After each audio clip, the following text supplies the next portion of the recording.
Hello students, এইটো ভিডিঅ'ত আমি এটা simple C++ program শিকিম. Write a program to print a string. Let us consider, আমি consider কৰি লওঁ যে যিটো string মানে হৈছে এটা sentence. তো আমাৰ questionটোৱে এইটোৱে বুজাইছে যে কিবা এটা sentence বা কিবা এটা word আমি print কৰিব লাগে. কেনেকে print কৰিব পাৰি স্ক্ৰিনত. ইয়াত কোনো ক্যালকুলেশন কৰিব নালাগে, ইয়াত কোনো কমপ্লেক্স কিবা প্ৰগ্ৰাম কৰিব নালাগে, জাস্ট এটা সিম্পল কোৱেশ্চন যে এটা স্ট্ৰিং প্ৰিন্ট কৰিব লাগে. সো আমি কোৱেশ্চনটো স্টাৰ্ট কৰাৰ আগতে আমি কনসিডাৰ কৰি লৈছো যে স্ট্ৰিংটো হ'ব হেল্ল' ওয়াৰ্ল্ড.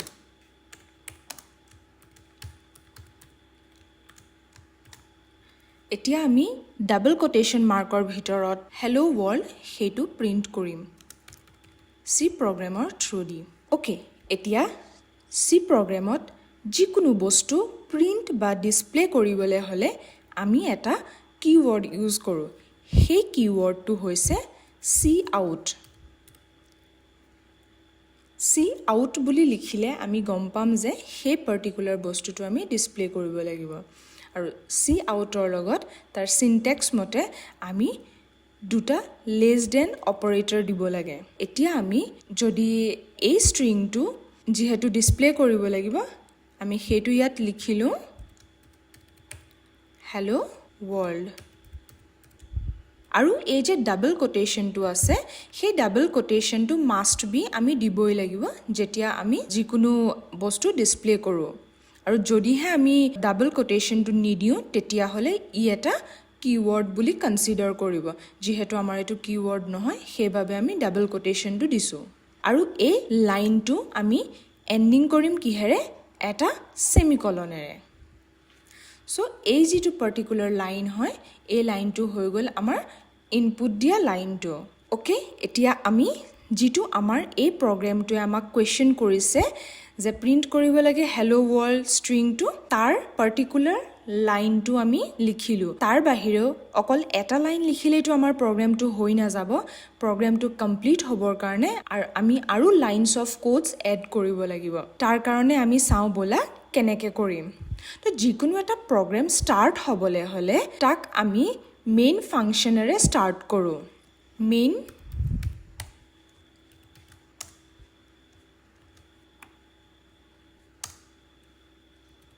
এই যে মেইন ফাংচন বুলি ইয়াত আমি লিখিলো, এই মেইন ফাংচনটো হৈছে স্টাৰ্টিং পইণ্ট, যিকোনো এটা প্ৰগ্ৰামৰ স্টাৰ্টিং পইণ্ট. আৰু সেই প্ৰগ্ৰামটো এই মেইন ফাংচনৰ পৰাই এক্সিকিউট হয়. তাৰ পাছত আমি কাৰ্লি ব্ৰেচেছ দিলো. কাৰ্লি ব্ৰেচেছটোৰ মিনিং হৈছে যেনেকে আমি কিবা এটা বস্তু এটা কন্টেইনাৰত ৰাখো তেনেদৰে আমাৰ মেইন যিখিনি লাইনস অফ কোডস থাকে সেই মেইন লাইনস অফ কোডস খিনি মেইন ফাংচনটো স্টাৰ্ট কৰাৰ পাছত কাৰ্লি ব্ৰেচেছৰ ভিতৰত থাকে. এতিয়া আমি যে এই cout বুলি লিখিছিলো, coutটো যে এটা আউটপুট দিবৰ কাৰণে ইউজ কৰা হয় সেইটো আমাৰ প্ৰগ্ৰামটোত কেনেকে বুজি পাব. এনেইটো লিখি দিলে বুজি পোৱা নাযাব.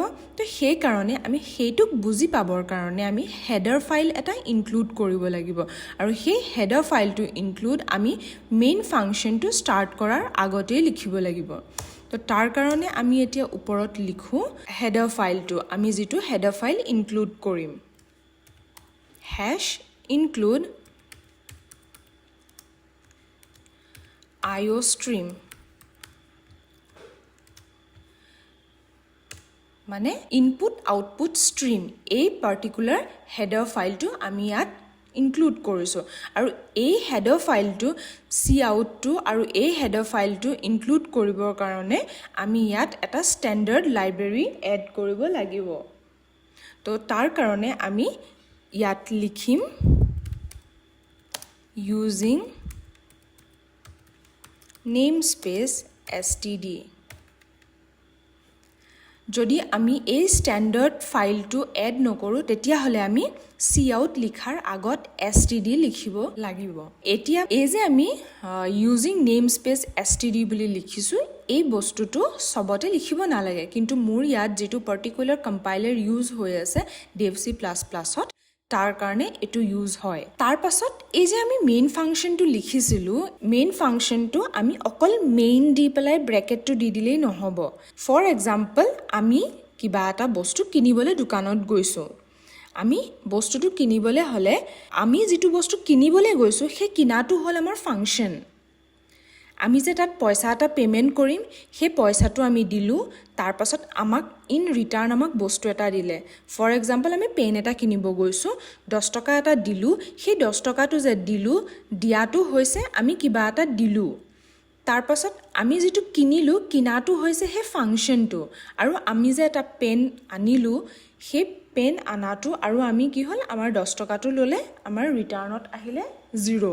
তো 0 rupees মানে 0 rupees আমি ৰিটাৰ্ন পালো মানে আমাৰ 10 টকা দামৰ পেন হয় আৰু যদি আমি বলে কিবা এটা বলে 5 টকাৰ বস্তু এটা কিনিছো কিন্তু আমি 10 টকা এটা দিলু তেতিয়া হলে আমাক আকৌ 5 টকা এটা ৰিটাৰ্ন দি দিব লগতে বস্তুটো দিব নহয় জানো তো তেনেদৰে আমি যদি এটা মেইন ফাংচন ষ্টাৰ্ট কৰো আমি কিবা এটা বস্তু দিব লাগিব তো সেই দিয়াটো হৈছে আমি যদি একো দিয়া নাই তেতিয়া হলেও আমি ভয়েড লিখিব পাৰো ইয়াত যেহেতু আমি একো ইনপুট তেনেকে দিয়া নাই জাস্ট অকল ডিসপ্লে কৰিব দিছো আৰু যেটো ডিসপ্লে কৰিছো হেতু আমি প্ৰিডিফাইন এটা সেন্টেন্স ডিসপ্লে কৰিছো তো তাৰ কাৰণে আমি ধৰি লৈছো ইয়াত দিছো void